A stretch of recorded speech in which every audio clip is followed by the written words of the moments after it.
Hello and welcome back to the Football Chat podcast. It's episode number 33. And yeah, we're making good progress towards the 50. Today we're going to be discussing the new UCL format that will be introduced in 2024-25. Stuff we like about it, stuff we don't like, and yeah. Make sure to get involved in the comments down below. Tell us your thoughts. And if you're on Spotify, head over to the YouTube and get involved in the comments. Or we need some kind of thing where people can give their... I wish Spotify had comments. That'd be good. Or something like that. A few people listen on Spotify.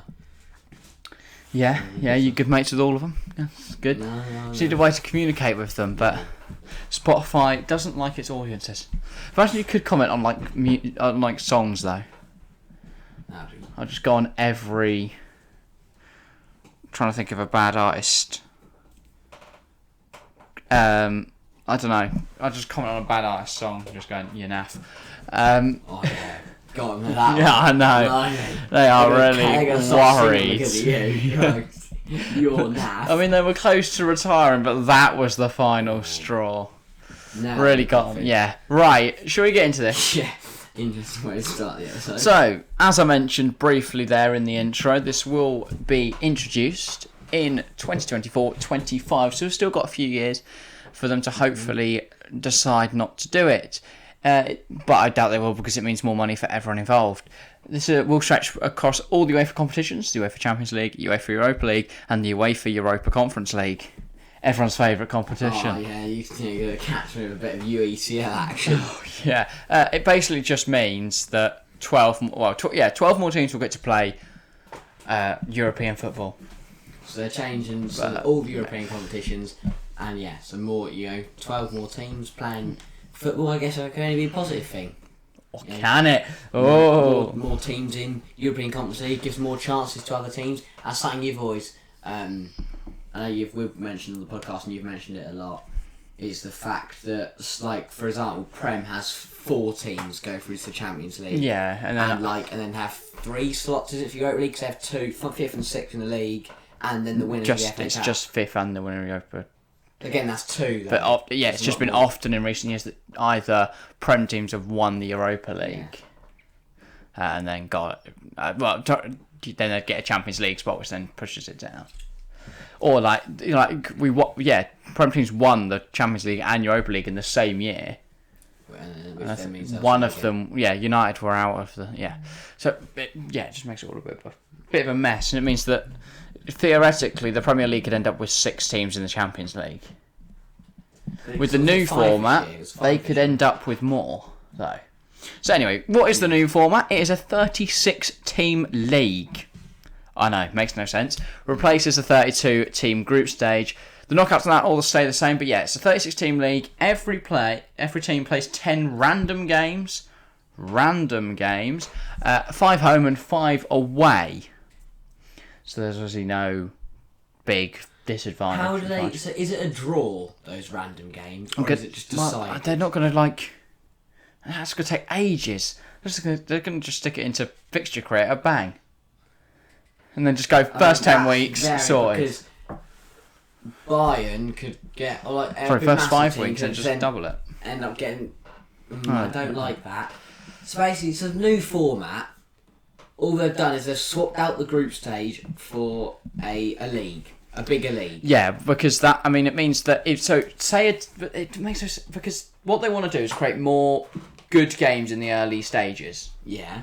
So if you have 10 games, it's likely that at least 2 of them, if you're a club like a Real, a Bayern, a Chelsea, a Liverpool, a Barca, any of them, you're likely to play at least 2, possibly more of the big teams. But one team could get, probably Man City, could get a full 10 of the 10 that will get that will finish bottom. Is it 10? So it's 10 different teams. It's not 5. Yeah, it's not 5 home and away. Yeah. Okay. I don't believe so. I think it is 10 separate teams. Yeah, I don't know. It'll be interesting how they do just work out the fixtures, because that is. But also, if you've got all your difficult games at home, then all your easy ones away. That's such a big advantage that's probably just not being looked into. So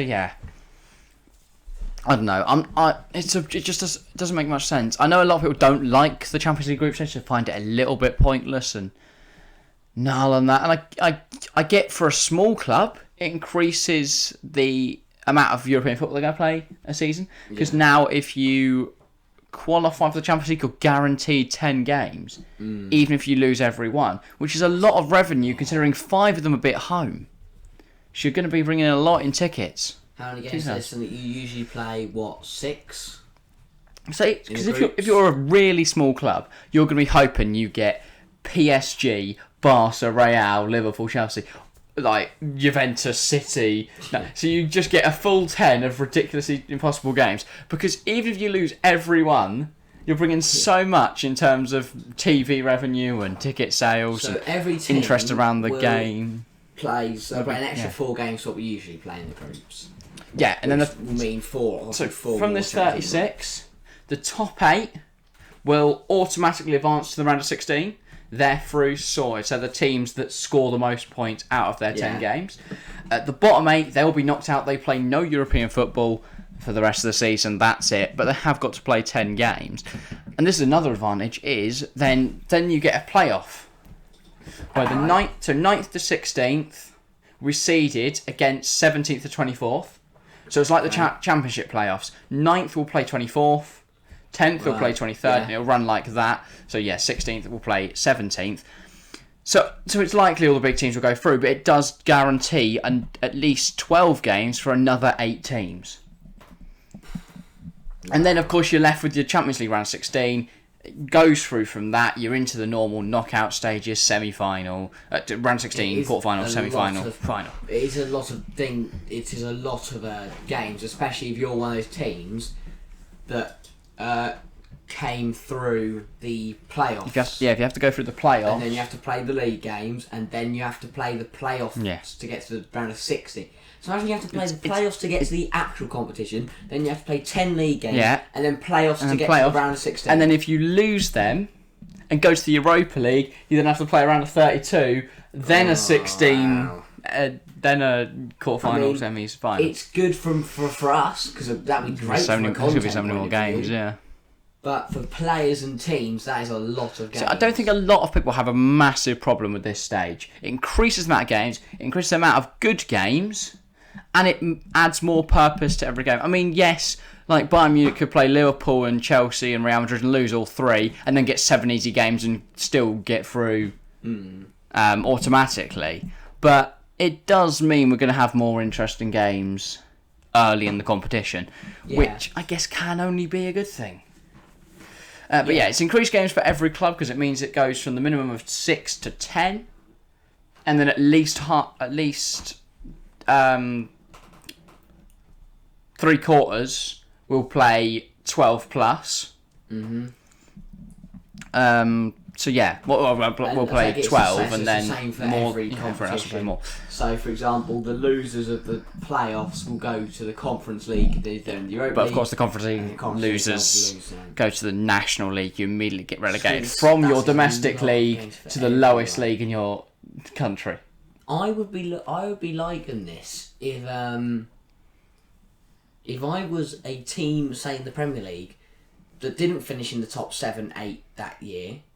And then we've got all these other teams having to play at least 10 other games outside the Especially if it's Conference League and it means nothing. Like Tottenham this season, they have to play 10 games before they even got to anything that would have been useful. If it was to happen next year, I'd be looking at Wolves, Palace, Brighton as teams to go on and do well next season. If it, we've still got quite a wait.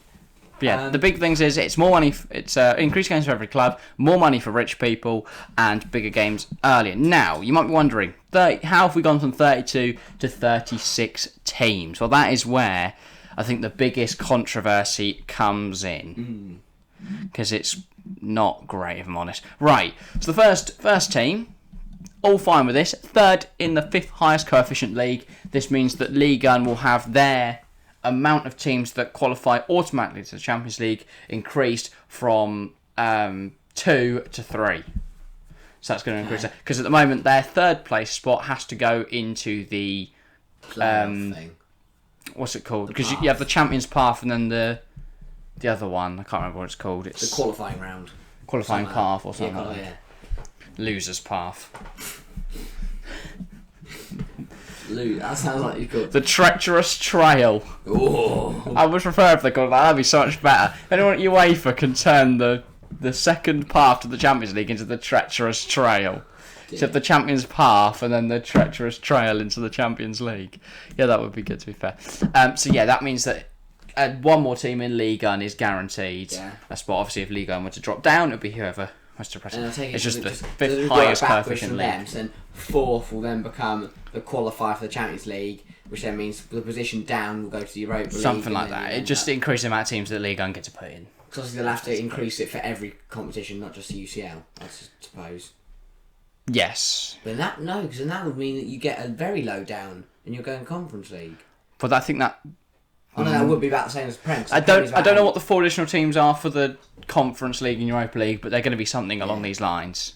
Okay. I imagine there'll just be more losers now from the playoffs get moved into the other competitions. So isn't filtered in. Because there's this whole debate because between like Ligue 1 and was it Portugal? Portugal became the 5th highest league in world football for a bit. And then Ligue 1 really overtook it. Yeah. So it's actually quite big now. Exactly. So, but it depends on how well your clubs do in Europe.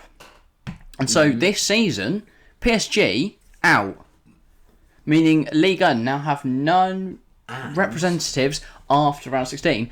Benfica are into the quarters. Yeah. If Benfica were to get through, they would put their coefficient ranking into they put the league's coefficient ranking into an amazing position for consideration in 2024. They could be the 5th highest. Obviously, Lyon are in the Europa League, aren't they? Yes, but then I think that Braga are still in the Conference League. I think Marseille are still in the Europa League. Sporting were knocked out. Yes, that's were knocked out by City, but still the same time that PSG got knocked out. So it's actually quite big. Porto still in the Europa League, I believe. Yes, because they got knocked out of the Champions League. But I'm just checking whether they got knocked out or not. Yeah, in the Europa League. So that actually means something, which I think is good because it makes a change. Because usually it doesn't really mean much. No, Porto are out. Oh, okay. But yeah, it doesn't usually mean much, but it does. It will mean something to being in the top 5 best, or the top 5 highest coefficient leagues. Yeah, so Marseille are in the Conference League, and then Lyon are in the Europa League. Braga are also in the Europa League. I think it's a conference, but they're in the Europa. So so there is a chance that could become the Portuguese league. That would mean they then get Sporting, Benfica and Porto, because realistically no one else is going to break that top 3, except maybe Braga, I guess, could get in there. They'll all go through. But it'll increase the amount of teams that automatically qualify. Didn't they? Oh yeah. I think that would be a shame though if it was the Portuguese league or not Ligue 1. But that's just a personal opinion. Then we get one more team from the Champions Path. The Champions Path is basically the path in which champions of domestic leagues outside of the top 10 coefficients, or 6, 7, 8, something like that.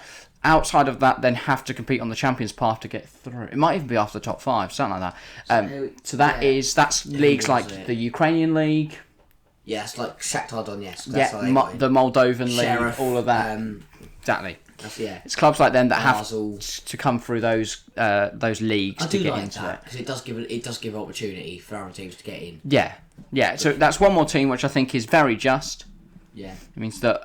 so does that mean 2 teams now get through? And then that goes from 4 to 5 on the Champions Path. How does that work then? Because it's not like a final knockout thing, is it? It's just a... So you get a playoff game. Okay. So they'll be they'd take the winner of the Moldovan League and play them against the winner of the Belarusian. And whoever wins that... But I guess, so it'll be you're not going to have the championship winner. So it's like having 5 finals. And whoever wins. I think there might be a round before it, so Moldovan and Belarusian will have to play, and then the Moldovan one would get to play against the Russian one. Obviously not at the moment, but yeah, that'll be how it works. But the next 2 spots, if the 4 additional teams, is I think the biggest problem people have with the new format. 2 teams with the highest club coefficient ranking who didn't qualify for the Champions League but did qualify for the UEFA Europa League or the UEFA Conference League. So basically, if you fucked up and you're now stuck in the Europa League or Conference League, get out of jail free card. So for example, my example. So we never see. Well, if we look at the season just gone, Tottenham, you're stuck down in the Conference League, bang, up into Champions League. Wow. Immediately, because they were in the Champions League final a few years ago. I think that's 2 teams. The other team would be like who was in the Europa League groups? I don't think it's going to be West Ham. I'll be honest. Wow. It'd probably be someone like a Sevilla. They were in the Champions League groups, weren't they? I don't like that at all. Yeah, it's not. It's just a horrible rule. It basically means that if the rich clubs were to have a poor season, they'll just automatically get through. It still means that Arsenal would have no Champions League, though. So that's all right from last season. Yeah. So they still wouldn't have got anything. I think it is slightly better that they've still qualified for Europa League or Conference League. But I don't agree with that. So kind of a massive fuck up, but. They've been relegated to the Championship, but Man United in you come to the Champions League. Welcome. Okay, so they still qualify for a European competition. So then what happens to their place? It would just get because obviously it's now just a league. It would just be, I guess, so if it was Europa League, they've just lost 2 teams. They just take the 2 highest club coefficient ranking. Who qualified for the UECL? Yeah, who qualify for the Conference League. They'll just move them up into the Europa League. Conference League. I guess they just take. Go to the league. Possibly. So that could be how. Like Wolves or something. Yeah, Wolves like that or something. It would have to be someone with European prowess. Because club coefficient is based on how you've performed in Europe. To be fair, Wolves did get to the Europa League a couple years ago. Yeah, I'm trying to remember how it, because I think there's got to be something in there that's like if you won the league position's got to have something to do with it. So yeah. So when Leicester won the league, their club coefficient would have gone up. But also they played in the Champions League and got to the quarters. So it was a quarters. Yeah, do you not remember Craig Shakespeare? Absolute vibes, and they lost to. I thought they got knocked someone out like, and then won the Europa League and then got to the quarters of the Europa League. I might be wrong, but I'm fairly I think sure. quarters of the Champions League, that's a massive stretch under Shakespeare. No, because I think they were like shite in the league. Everyone's like, they're going to get battered, Leicester, and then they did something Leicester amazing. in the Conference League now, aren't they? Yes, They got knocked out of the Europa League. They play PSV. Okay, so that probably be one of the teams. Who's the trouble? Leicester. So that kind of has pros and cons then, because it does mean that more places get given. As we said, so people Conference League teams might get. Leicester City entered the 2016-17 season as reigning Premier League champions after winning the Premier League title, so they were then in the Champions League. They were knocked out in the quarterfinals by Atletico Madrid. I didn't think it was one of the Madrids. It was Real or Atleti. So yeah, let me have. So they're probably quite a big club coefficient compared to other teams. They've got something fairly decent. Let me try and. Okay. But yeah, try and find this. It's an interesting one. For me, I'm a fan of the group stage. I like the format we've got now. I don't see a reason to change it. It's not. The group stage is quite not. It's quite good. But I don't know. It's not. I'm not against this new format. But by the way, Leicester beat Sevilla 3-2, progressed, and then lost 2-1 to Atleti. Atleti then went on to lose to Real, who eventually won the tournament. So. Yeah. Oh yeah, because they won. That was up semi-final, and they beat Juventus in the final, weren't it, Madrid? Yes, they did. Yeah. That was the year Monaco as well. That was Mbappe at Monaco. They got to the semis against Juve. Wow, what a year for football. How long ago now? Yeah, 5 years. Now we're on to 2024, which is 8 years later, and Leicester will probably, get a chance in Europe even if they finish 10th. Because they've got that high coefficient, which I imagine, would help you out for like the Conference League and stuff. But yeah. I do. For the Champions League, they're the four extra teams. I don't know how it works for the other two, but I feel it's probably similar. I do kind of like the idea of the playoffs. I think to get to the round of 16, it's like 9th has to play 24th in the league. That could be quite good. I do feel though that just gives an advantage to the top 8 teams who are going to be like the super clubs. Because it means they've got one less game to play of knockout football. I also think it could increase the level of ability in the Europa League. I think it could decrease the level of ability in the Champions League. If it's a one-off game for the playoffs, it's not unrealistic that 9th place team could be Bayern Munich and that 24th place team could be Red Bull Leipzig. In which case, Leipzig could be it could be someone like that. So there's a good chance that a club will really go for it in that match because they know that even if they lose, they go to the Europa League. 24th seems quite low, but if you put all this year, if you put together the 32 top teams in the 36. I'm saying this year, if you were ranking the 32 teams in the group stage this year that we've had, 24th would probably be maybe like a team like a Sporting. Yeah, it'd be 3rd place teams. Well, Villarreal. If you think about it, there's eight groups. So it'd be everyone that came 3rd. So it's going to be your Leipzig, your Sporting and stuff. It basically means they're not automatically out, and those clubs that came 2nd, they're not automatically through anymore. Oh, that's quite good, actually. So yeah, that bit makes more competition. If you think about it like that, it makes more competition. If you think about 8 teams, like Chelsea, Liverpool, City, Real, Barca, Bayern, Juve, Atleti. That's 8. That's no a United. There's no United. There's no PSG in that.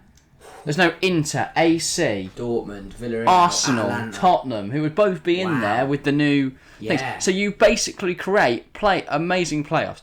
I know I'd probably titled this something like the new Champions League format is a disgrace, and that's mainly at the highest club coefficient ranking, which I think is harsh. I think it's harsh on the smaller teams because you're bringing in more big teams who don't deserve to be there at all. Yeah, it's just that they've done well in the past. I do hope. But it does increase the amount of big teams in it.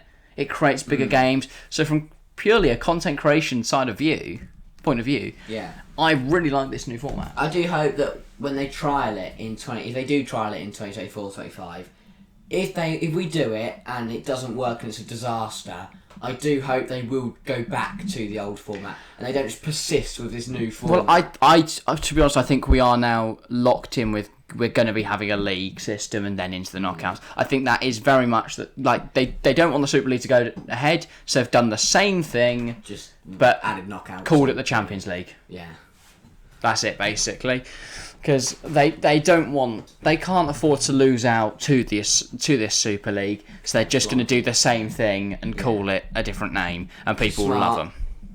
And also, knockouts, I guess. So that's the thing. I'm glad they don't. Well, the Super League was always going to have knockouts as well. So I think what helps with this is that it's a mix of both formats. You've got the new league format instead of the group stage, but they have kept the old knockouts. So they'll still be exactly the same, won't they? Still two-legged, round 16. Another thing I could see being an issue of it is that if you're saying Ajax, and you've now got to play minimum 10, probably minimum 12, because they'll definitely be in the top 24 teams. Yeah, you've got to play minimum 12 games more than most clubs in your league. It'll only be like PSV and finals.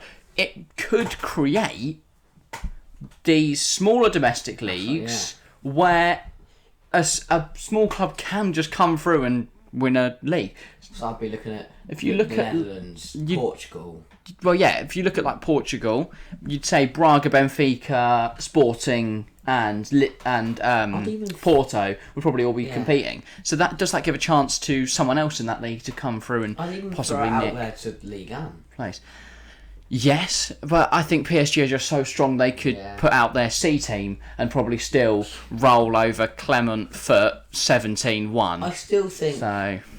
What's Serie A? Because that's a very competitive league as it is. And if a Roma or a Lazio miss out, I mean they'll probably just get pushed back into the Champions League anyway.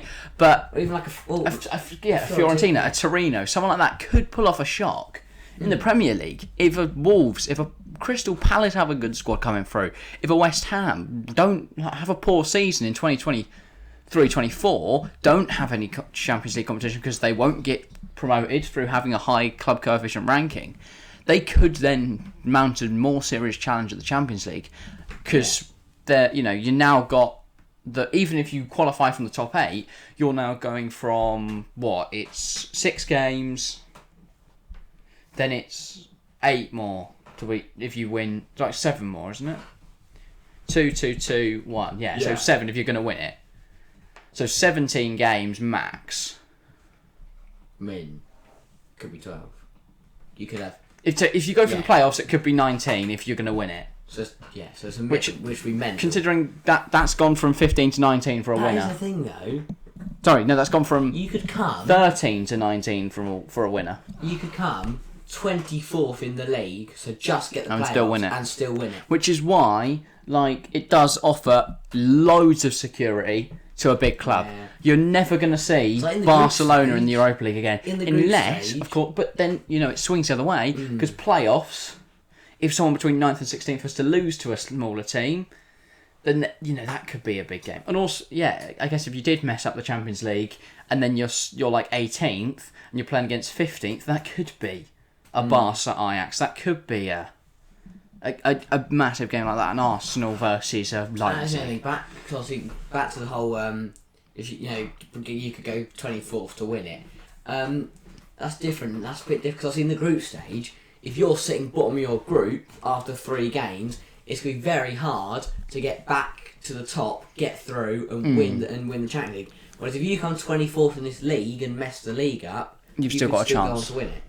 So I think my 2 biggest problems are that there's a lot of positives, which we've run through for this video. My 2 biggest negatives are, of course, that 2 extra teams with the highest club coefficient ranking, and also the 10 randomly allocated games. Yeah. Because I just don't see how that's going to be fair ever. No. There's no... As you said, if they I draw it... guarantee Man City will get one tough game and play Dynamo Kiev 9 times. No, that tough game will probably be like Ajax. No, I think they'd want a Man City PSG or something like that. I do, if it's random, they can just stick games like that. Do you think it's really going to be random? No, that's what they're saying. I mean, it'd make more sense to have it, you have to play 5 of the top 18 teams in the coefficient. The top 18 teams that are in the competition that rank rank highest in the coefficient, which will probably just be the top 18 anyway, and then everyone down. So you have to play 5 in the top lot, 5 in the bottom lot. I think what I'm saying makes sense. It's difficult to explain, but I mean, it'll take some workshopping, it'll take some editing. It is going to be controversial. I think it's going to be a better format in the long run. Yeah, eventually, once we're all used to it.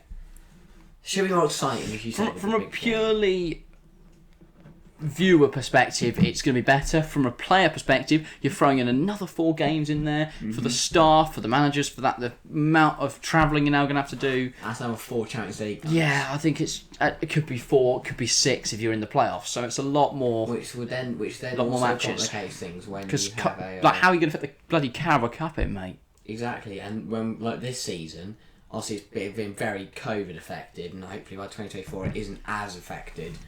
But obviously for this season, the amount of midweeks we've played in the Premier League this Couple year. Solutions. 1, put Prem teams into FA Cup later. Yeah. 2, all the Carabao Cups, no one cares about that. Take European competing sides out of the Carabao Cup. See, I would like that because then that would give because it would mean it's guaranteed going to be like a Villa, a Southampton, a West Ham. It would be a bit. Well, not even West Ham. It's going to be someone even lower than that. It'd be a bit like a cup for the Championship sides, when a few Prem sides in there. Well, it'd be like 12 to 13 to 14 Prem sides and everyone down. Yeah. Because that's it. Or just abolish the Carabao Cup. That also works. That is another option because no one cares about doing the quadruple. But equally, if you take the Prem teams out of the Carabao Cup, 1, it means that no one cares about the tournament anymore. Yeah. So I don't think Carabao are going to want to sponsor it. 2, it loses its integrity in that. League Cup, then. And well, they want to get some money out of it. There's no point. And 3, I mean, the Prem teams, the extra games they play in the Champions League is negated by the fact they now don't have to compete in a competition let's not do that no one really cares about. Maybe just bottle the shit. No, but it could still be fun because if you had but you get smaller teams having a Carabao Cup win. Not even just a cup run. You could see a League One side realistically beat Aston Villa. It's not impossible. No. We've seen non-league sides beat Prem teams before. Yeah. So, League One sides could beat the lower teams, definitely. Like Middlesbrough did so well beating Tottenham United and then couldn't beat Chelsea. Take those 3 teams out, give them Newcastle, Southampton and Villa. Newport. And they could have probably got through. Yeah. So you'd have more chance for teams to actually get their hands on some silverware. Which, for Tottenham, would be brilliant. They'd love that. We're just going to not qualify for Europe and then win the Carabao Cup every year. They would do that. So that's such and a then, thing since the Carabao Cup gives you qualification to the Conference League... Does it now? I think so. Because I know FA Cup's Europa Europa League. That's how Leicester got in this year. I know because they got it anyway. I think they should do a shitty shield. Whoever comes 7th plays whoever wins the Carabao Cup and they get to go in the Conference League. And they play it the week before the Community Shield. I really like and they can't call it the shitty shield. It's the shitty. They'd call it like the charity trophy though, wouldn't they? Charity trophy. The Community Bowl. To be fair, that's what it used. That's what the Community Shield used to be. The Charity Shield. I'd rather they called it the Community Bowl.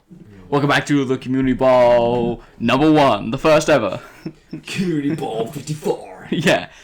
No, that would be good. We need. It's the halftime show by some random bloke in England with his bag. And then the trophy's just some nan's china out of her cupboard. It's a teapot. It's a bowl. It's Okay. called the Community Bowl. They're not going to get it. Well, we've got a giant mug here for a laugh. Someone didn't really get the name. Didn't want to say handing you out. Wee! Giant mug, wee! I'm hilarious. Right, what are we looking like? I think we've at least got half an hour done on this. No FPL this week, of course, because we are having to record ahead of time. Also, no live shows this week for us to promote to you, but we do have our predictions out Friday. It's probably all factually incorrect, but watch it if you want. Of course, we posted about Mark Gurhey 2 days ago, so enjoy that as well. And then we are back with the live streams next week with big games. Chelsea versus Arsenal and Liverpool Man United. I've said them in the wrong order, but they're both happening. If you have enjoyed, make sure you leave a like, comment. If you're on YouTube, head on over to the Spotify, share the love, hit all the fun buttons. If you're on YouTube, head over to the... No, I've said the same thing twice. If you're on Spotify, head over to YouTube, hit all the fun buttons, get involved in the comments, give your thoughts, all that good stuff. But yes, if you have enjoyed, make sure to comment down below your thoughts on the format. Do you love it? Do you hate it? Do you not really give a? If you support Villa, then you probably won't, because you're never going to be in it anyway. Right. Thank you all very much for watching. We'll see you next time. See ya.